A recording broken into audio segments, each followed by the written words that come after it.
Paz do Senhor a todos os meus irmãos em Cristo Jesus.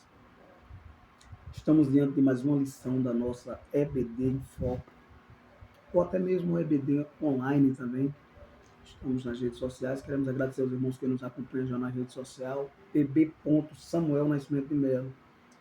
Dê o seu like lá, dê seu comentário, faça a sua pergunta e a gente vai ajudar naquilo que puder. Louvo a Deus pelos irmãos que estão em vários estados do país nos assistindo e prestigiando a nossa aula, esse ministério também de ensino da palavra de Deus que o Senhor tem colocado em nossas mãos.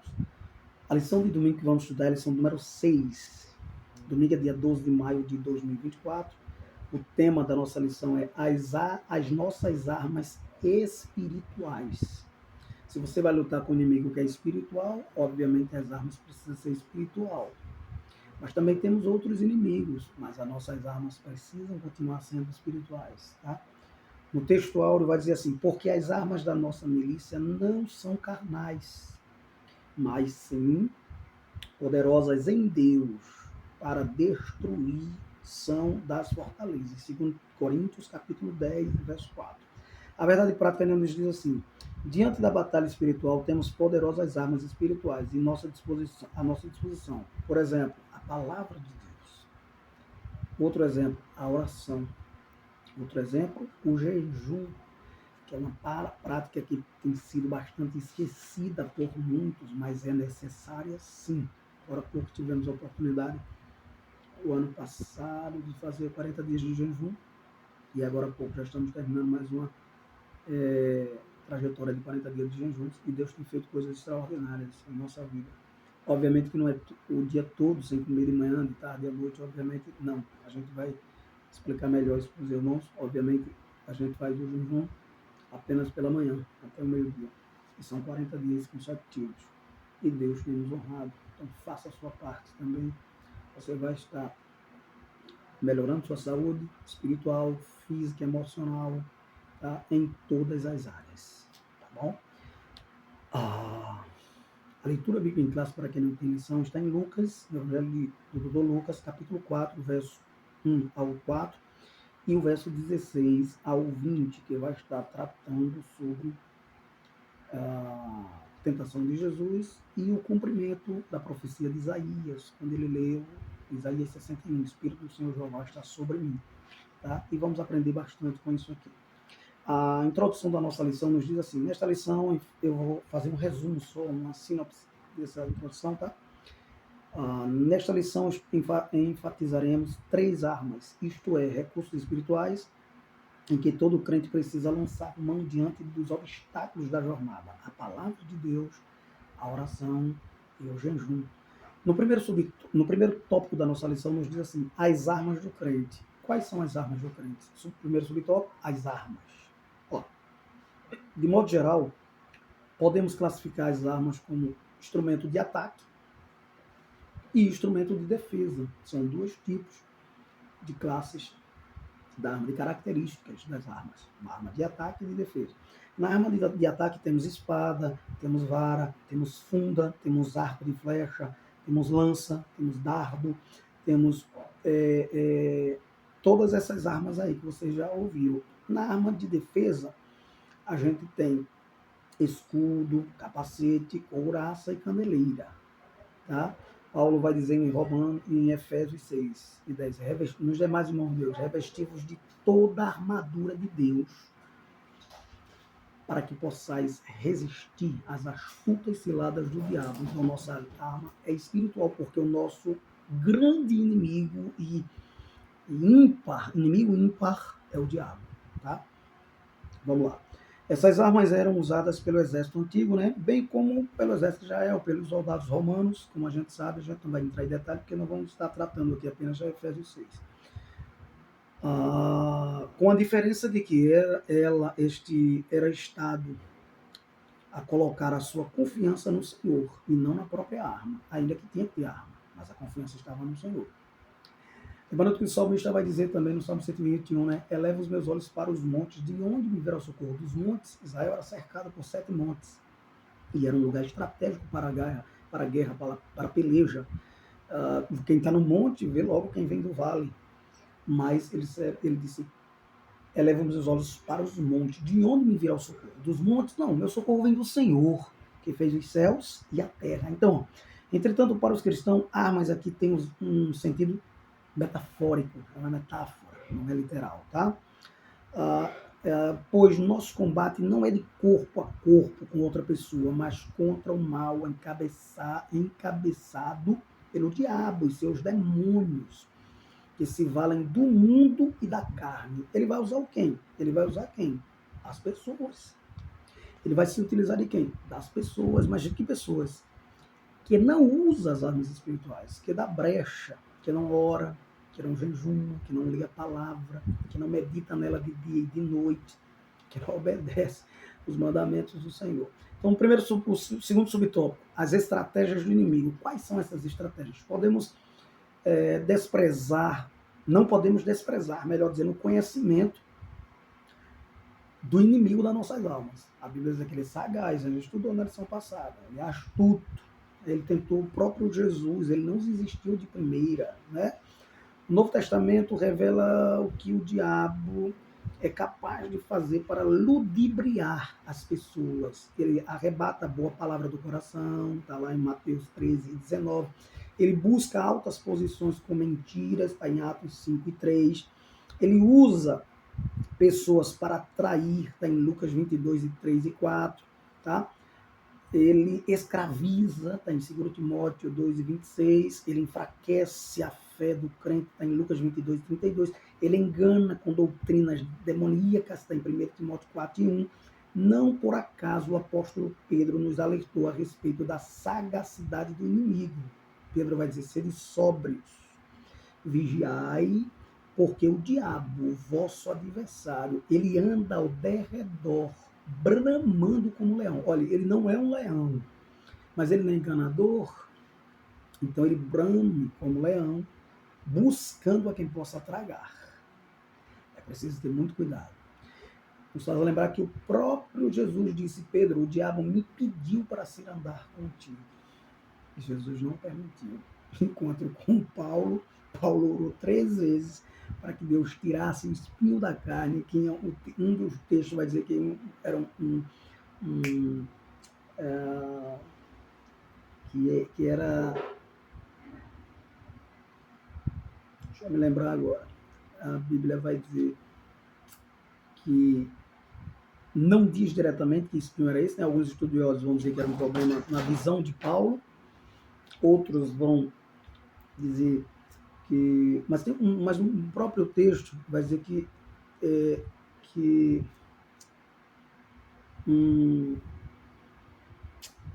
deixa eu ver aqui se eu lembro do texto. Quer dizer que o inimigo, né, o esbofeteava, né?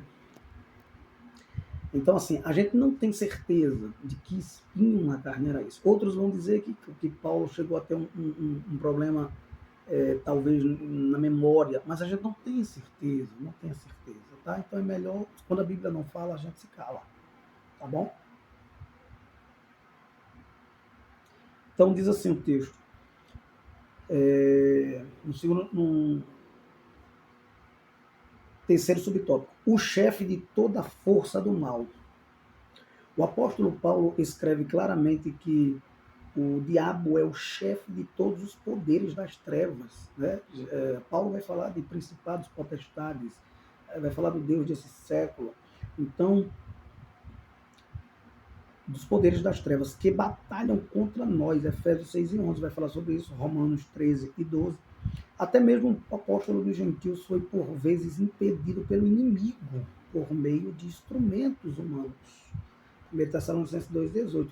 Essa é uma das razões que o apóstolo punha Satanás como príncipe da potestade do ar. Vamos ver 1 Tessalonicenses 2,18. Quem sabe era esse texto ou ainda não é o que eu queria. 1 Tessalonicenses, por favor, meus amados. No capítulo, só um pouco de paciência. No capítulo de número 2 e o verso 18, diz assim: pelo que bem quisemos uma e outra vez ir ter convosco, pelo menos eu, Paulo, mas Satanás nulo impediu. Meu irmão, a coisa é muito séria. Aí tem gente que diz, eu piso na cabeça do diabo. Claro, a gente não vai dar ao diabo posição que ele não tem, mas a gente também não pode subestimar o nosso adversário, tá? Porque qual é a nossa esperança? Ou gozo, ou coroa de glória. Porventura não sois vós também diante de nosso Senhor Jesus Cristo em sua vinda? Ele aí já se conforma com alguns que ele ganhou para Jesus. Na verdade, vós sois a nossa glória e gozo, a nossa alegria, porque já sabemos que temos frutos, vidas para desfrutar na presença de Deus. Mas o inimigo, ele não para por aí. Ele busca destacando ainda sua força e autoridade na hierarquia do mal. O diabo é denominado o Deus desse século. Não é um título qualquer. E não é por acaso que está na Bíblia isso. Segundo Coríntios 4:4. Portanto, não podemos ignorar que o inimigo tem um reino organizado, com uma certa desorganização, mas tem seus subalternos, né? Ele tem. Portanto, não podemos ignorar, né? Ele tem seus servos e emissários, principados e potestades. A Bíblia vai falar sobre isso. A Bíblia não nega em momento algum. No terceiro tópico da nossa lição, nos diz assim, as três armas espirituais do cristão. Vamos agora trabalhar a palavra, a oração e o jejum. A palavra de Deus, por exemplo, o Senhor Jesus diz que não vivemos apenas de pão. Quando o diabo foi tentar a Jesus, e quando eu li sobre isso, é interessante, porque eu pensei comigo, mas rapaz, o diabo foi muito besta, foi infeliz. Eu pensando comigo, né, de início. Vai tentar a Jesus, mandando transformar a pedra em pão. Mas aí quando eu comecei a ler o texto e entender direitinho, vamos observar que Jesus realmente estava com bastante fome.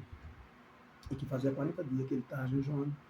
E a Bíblia não vai dizer que ele não bebeu água, também não vai dizer que bebeu, mas não diz que bebeu. Mas diz que ele não comeu pão, que ele estava sem comer. Então, a ideia ali, algumas traduções vai dizer que ele vai chegar para Jesus, Jesus está emocionalmente debilitado, Jesus está sem poder raciocinar direito, porque com fome você não raciocina bem, você só quer comer, o corpo pede porque a comida dá prazer. Jesus estava no deserto, Jesus estava no meio de frio, à noite, calor caustigante à tarde, então ele aproveitou o momento certo. Sim. E aí ele chega para Jesus, és filho de Deus, transforma as pedras em pão. O príncipe dos pregadores, Spurgeon, ele vai dizer que os três si do diabo contra os três está escrito de Jesus. As três armas do diabo estavam relacionadas à dúvida. Se tu és o filho de Deus, se tu prostrares me adorares, se tu te atirares daqui abaixo, né? A Jesus está escrito, nem só de pão viverá o homem, mas de toda a palavra que sai da boca de Deus. Isso nos faz lembrar que Jesus fala sem falar. Muitas vezes a palavra que ele fala tem outros sentidos e revelações que a gente não entende, só mergulhando nas Escrituras. Há 40 dias atrás, Jesus tinha sido batizado por João. A voz de Deus bradou do céu, a palavra, o verbo, a palavra, o próprio Deus falou do céu. Este é meu filho amado em quem tenho prazer. Que Jesus diz, nem só de pão viverá o homem, mas de toda a palavra que sai da boca de Deus. Ou seja, foi o meu pai que disse há 40 dias atrás que eu era o filho dele, que ele tinha prazer em mim. Glória a Deus. Entendeu? Então a gente começa a entender aí a resposta de Jesus por trás das letras, traz outros significados. Muitas vezes a gente não percebemos a olho assim, por cima, né? Tá bom? Mas a gente precisa mergulhar nas escrituras para entender isso aí. Então, de toda a palavra que sai da boca do meu Pai, Mateus 4:4. Dessa maneira, o apóstolo Pedro aconselha que desejamos efetuosamente o leite racional para o desenvolvimento da nossa salvação, isto é, o estudo perseverante da palavra de Deus. É pecado não ler a Bíblia, é um pecado por omissão. E ainda mais não estudá-la, porque a Bíblia diz que tem que o quê? Ler e meditar de dia e de noite. Tá? Meditar é ler no grego em voz baixa, repetidamente, até que se entenda aquilo que está lendo. Escuta bem. Uma vez nutrido e solidificado com a palavra, estamos firmados em Deus para resistir às influências malignas, às armas de Satanás e demais estratégias. Mateus 7, 24 a 25. Logo, quem se rende à palavra de Deus experimenta a influência frutífera da verdade divina, meu amado. Terceiro subtópico do segundo ponto, a oração. Né? A oração é fundamental. Olha, a oração, ela é o oxigênio da alma. Se você não orar, você vai parar de respirar espiritualmente. A oração, ela é o transporte que nos leva à presença de Deus. A oração é a chave que abre todas as portas. Tá?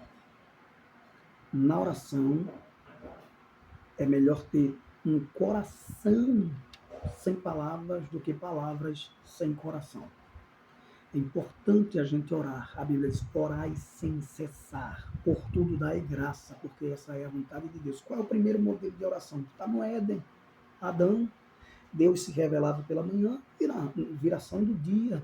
Até que então o pecado separou o homem de Deus. Então a oração tem a ver com a comunhão, com a ligação com Deus. É dialogar, falar com Deus e Deus falar com a gente. Tá? Até algumas indagações que alguns fazem, mas que não cabe aqui na lição, mas que alguns fazem, né? Mas o diabo orou, o fulano orou. Então é preciso entender primeiro os princípios da oração, as características da natureza da oração, que nela envolve intercessão, petição, súplica, adoração, confissão, arrependimento, tudo isso está dentro do contexto da oração. A intimidade, né? Então, oração aliada ao estudo da palavra. Primeiro se ora, depois se lê a palavra. A oração é uma das mais importantes armas espirituais que o crente tem ao longo de sua jornada para o céu. Por que temos visto muitos crentes fraquejarem? Porque não ora mais. Porque temos visto muitos negar a fé? Porque não ora mais. Então parou de respirar espiritualmente. Parou de falar com Deus, com o Pai dele. Como é que eu vou ficar sem falar com o meu Pai? Meu Criador, meu Senhor, meu Salvador. Não pode. Não pode deixar de falar com o Pai terrestre, dirá o celeste. Então, ó, prestemos atenção para a seguinte declaração. Orando em todo o tempo, com toda a oração e súplica, no Espírito. Efésios 6,18.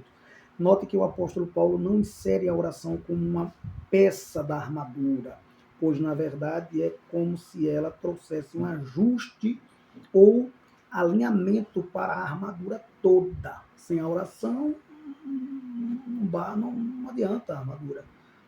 Tá? Como se a oração, vamos fazer uma metáfora aqui para os vão entender. Como se a oração fosse a manutenção de toda essa armadura. Algo que não tem manutenção, ela quebra. Mais cedo ou mais tarde vai quebrar. Então, nesse aspecto, essa imagem traz uma ideia de que a oração fortalece todas as esferas da nossa vida, com certeza. Nunca deixe de orar. Tá? Ou de manhã, ou pela tarde, ou à noite, na hora do jantar, quando você se acordar, quando você for dormir, ore pelo menos 3 vezes ao dia. Tá? Se você orar uma vez, já ajuda, mas nunca deixe de orar. Terceiro subtópico do segundo ponto. O jejum aliado à palavra de Deus e à oração. A prática do jejum é uma terceira arma espiritual do crente durante a jornada para o céu. Escuta só. Tanto no Antigo quanto no Novo Testamento, o jejum é uma prática presente. Esse ato é usado no contexto de busca de uma orientação divina. Eu quero uma orientação divina. Pronto, estou jejuando 40 dias. Eu queria uma orientação divina lá atrás. Jejuei para que tivesse essa orientação. E Deus me deu. E Deus lhe dará. Amém, meu amado? Então, John Piper vai dizer que o jejum é a fome de Deus.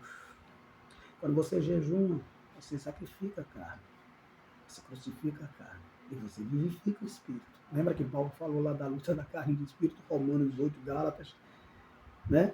Então, o jejum é uma prática presente.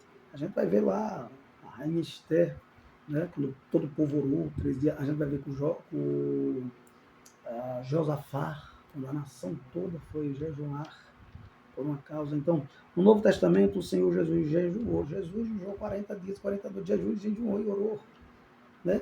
antes de enfrentar a cruz.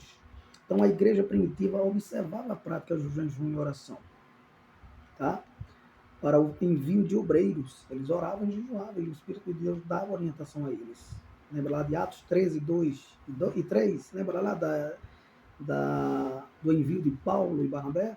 Então, ó, 2 Coríntios 6, 5 e 11 e 27. Logo, o jejum tem um valor glorioso para a vida do crente, pois é um ato que nos auxilia a ter mais intimidade com Deus. Quer ter intimidade com Deus? Ore, leia a palavra, jejum. E é uma prática que tem sido muito esquecida por uma grande maioria. Tem pessoas que já não podem nem falar mais sobre o jejum. Ele não jejum, como é que vai falar do jejum? Do culto doméstico, da leitura da palavra. Vamos lá, terceiro tópico. Jesus Cristo, o nosso maior modelo. O maior modelo é Cristo, meu amado. Vencendo o diabo com a palavra. Olha, há 2 episódios importantes que relatam o destaque especial que o Senhor Jesus deu à palavra. Em Lucas 4, né, o primeiro enfatiza que o Senhor Jesus venceu o tentador com a palavra. Está escrito, está escrito, está escrito. Tá? No segundo, ele leu uma passagem do profeta Isaías na sinagoga, lembra? Que ele disse, hoje se cumpre as escrituras, quando ele leu Isaías 61, o Espírito do Senhor Jeová está sobre mim, porque o Senhor me ungiu para pregar boas novas aos quebrantados, enviou-nos a curar os cativos, a libertar os cativos e oprimidos de coração, a pregoar o ano aceitável do Senhor e o dia da vingança do nosso Deus. Então, ó, nosso Senhor deixou claro nesses episódios que os princípios da palavra de Deus devem estar presentes em nossa vida na batalha contra o maligno. Ele leu a palavra, ele usou a palavra, ele repreendeu com a palavra, ele teve a palavra como arma. Então, a palavra foi a espada que ele usou. Por isso, nessa contenda, o apóstolo Paulo aconselha-nos a tomar a espada do Espírito, ou seja, a palavra de Deus, que é viva e eficaz, é mais impenetrante do que a espada de 2 gumes. Então, a única arma de ataque da armadura do crente, uma arma poderosa e eficaz que provém do Espírito Santo de Deus, a palavra. Use a palavra. Repreenda com a palavra, exorte com a palavra. Tá? Segundo subtópico do terceiro ponto. Vivendo em oração. Como viver uma vida de oração? O evangelista Lucas mostra que Jesus se retirava para os lugares desertos para orar, para falar com Deus. Jesus era um pregoeiro da justiça, um pregoeiro da verdade, um pregoeiro itinerante. Então ele teria que, hoje, onde devemos orar? Temos que orar no monte, porque Deus vai nos ouvir se orar no monte? Não, isso é conversa para boi dormir. É pecado orar no monte? Claro que não, não é pecado. Mas a Bíblia aconselha hoje a orar no monte? Não, a Bíblia aconselha, entra no teu quarto, abra a porta do teu quarto, entra e fala em segredo com Deus e Deus falará com você. Tá? Eu não preciso chegar e ir para um monte para dizer aos irmãos, mostrar que eu oro, que eu sou um homem de oração. E a língua? Onde é que fica? Muitas vezes você vai para um monte, se faz orações e quer se mostrar que é espiritual desse jeito. O maior ser humano espiritual é aquele que é submisso ao Espírito. Quando Paulo diz, ó, não vos embriagueis com o vinho que é a contenda, Efésios 6:18, mas enchei-vos de Espírito, seja submisso totalmente ao Espírito. Trabalhe o fruto do Espírito Santo na sua vida, você vai ser um homem cheio de Deus, cheio da graça, as pessoas vão lhe ouvir. Amém? Esteja enquadrado no Salmo 15. Esteja enquadrado no Salmo 15. Tá? Quem habitará no teu santo monte? Quem morará no teu tabernáculo? Aquele que é puro de coração. Tá? Aquele que tem a vida irrepreensível, não aceita suborno contra o seu irmão, nem que venha falar nada contra ele. Tá? Ele vigia, ele ora. Então, vivendo em oração. Ele orava pelos apóstolos e pela igreja, pelos seus algozes, por Sião, pelos que encontravam junto ao túmulo de Lázaro, tá? Ele sabia bem o valor da oração. E por isso gastava, eu não diria que ele gastava, eu não diria que ele gastava, né? Ele colocou aqui, ele gastava tempo com a oração. Na verdade, ele ganhava tempo.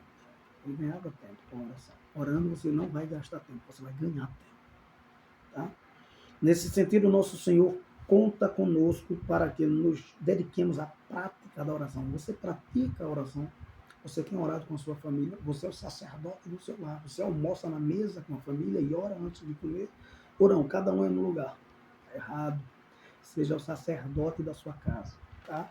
Nesse sentido, nosso Senhor conta conosco para que nos dediquemos a essa prática, selecionando um local reservado, horário e apropriado. Obviamente, tenha seu altar em casa, ainda que você não mistifique isso, mas tenha o seu lugar de falar com Deus.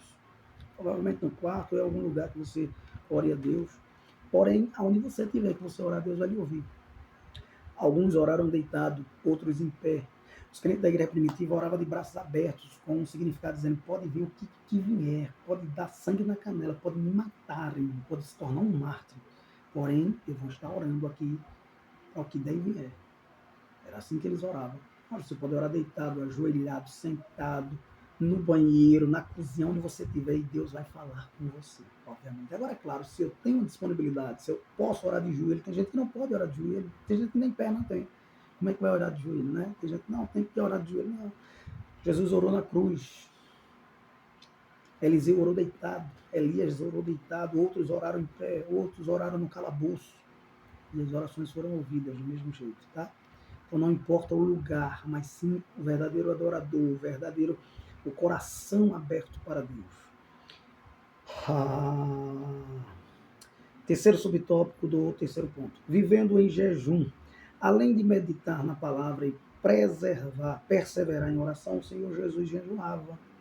Ora, ele também espera que os imitemos jejuando. Infelizmente, aqui ensina que não precisa mais jejuar. Olha, existe algum tipo de jejum. É bom a gente lembrar disso. Existe o jejum parcial, aquele que você bebe água, mas você não come. Existe o jejum total, aquele que você nem bebe água, nem come. E podemos trabalhar também hoje alguns outros recursos a nível do jejum. Eu já ouvi um livro falando muito bom sobre 40 dias de jejum, o jejum tecnológico. Por que não? É um sacrifício. Na época de Jesus não tinha, mas hoje tem.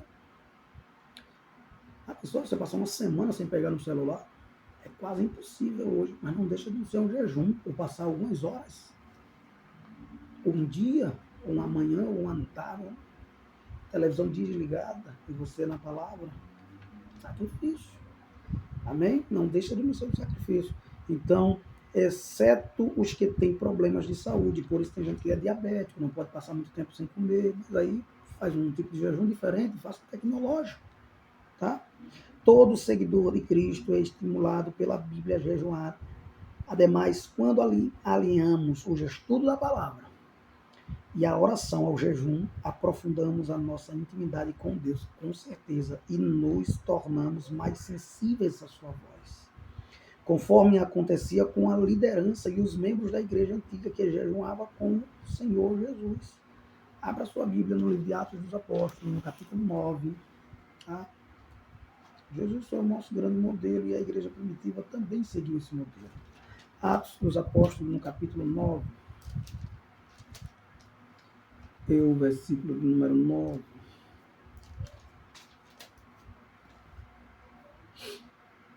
Depois o 13 e o 2 e 3. O 9 e o 9 diz assim, queridos. E estes 3 dias sem ver, e não comeu e nem bebeu. Isso aconteceu com o nosso irmão em Cristo, Saulo, né? Ou Paulo, tá bom? Shaul, Saulo. Já assim que ele ficou cego, né, da visão, ele passou 3 dias, novo convertido, jejuando, sem comer e sem beber. E depois Deus fez um grande milagre na vida dele, restaurou sua visão e sua saúde espiritual também. 13 e o 2 ao 3 diz assim, de Atos ainda, a igreja primitiva, exemplo como modelo. 13 e o 2 e o 3 diz assim: e servindo eles ao Senhor e jejuando, disse o Espírito Santo: apartai-me, né, a Barnabé e a Saulo, foram os primeiros missionários ali da igreja primitiva. Já lemos bastante esse versículo, tá? Queremos encerrar agradecendo aos irmãos que nos seguem, né, irmão da Amazonas, de Rio Grande do Norte, Pernambuco, Rio de Janeiro, Portugal, Suécia, e vários outros lugares. Se inscreva no nosso canal, pb. Samuel Nascimento de Melo. Eu vou ler aqui a conclusão para encerrarmos, tá? E orar pelos irmãos. O nosso inimigo é ardiloso e perverso, Por isso não podemos ignorar suas estratégias contra ele. Lutaremos com armas espirituais para oração e jejum. Essas armas promovem crescimento e fortalecimento para a nossa vida ao longo de nossa jornada espiritual. Assim, segundo o modelo de vida do nosso Senhor Jesus, que fez uso dessas armas, podemos vencer as estratégias do maligno. Que Deus abençoe os irmãos aqui em Cristo Jesus. Hoje, o cenário está um pouco diferente, vocês não estão vendo aqueles livros atrás de mim, porque eu estou aqui em Pernambuco, né? O estado de Pernambuco é meu estado, eu sou nascido e criado aqui, porém estou hoje morando ali em Rio Grande do Norte, no estado do Rio Grande do Norte. Nós queremos agradecer a nossa irmã, a esposa do nosso pastor Rivaldo, a irmã Vitória, forte abraço, e a paz ao nosso pastor lá. Queremos agradecer a todos que nos assistem, nosso pastor local, atual lá, nosso pastor Moisés Guedes, que é o nosso pastor atual lá, que trabalha conosco. Então, meus irmãos, eu louvo a Deus pela vida de cada um de vocês, de cada um que nos segue. Coloque seu comentário, dê o seu like, se inscreva no nosso canal, pb.samuel Nascimento de Melo. Tá? Deus abençoe a todos vocês, quero orar por vocês, que Deus nos dê uma ótima aula amanhã, em nome de Jesus. Mas uma dica para os professores, quando você estiver dando uma aula, interaja com a classe. Peça a opinião dos irmãos, faça a pergunta, deixe eles colocar a sua pergunta, porque se o professor ele pode ser o melhor professor do mundo se ele usar a pedagogia de Paulo Freire. A pedagogia do oprimido, meu amigo, não vai dar certo, essa aula vai ser péssima, tá? Só o professor fala, meu amigo, pode ser a melhor aula do mundo, não vai servir, não vai ter edificação nenhuma. Participe, deixe os alunos falarem, interagir, tá? Deus abençoe a todos em Cristo Jesus. Pai, te louvamos por essa oportunidade. Nos dá domingo, amanhã, uma aula abençoadora para a honra e a glória do teu santo nome. Nós te louvamos por tudo, Pai, por cada vida.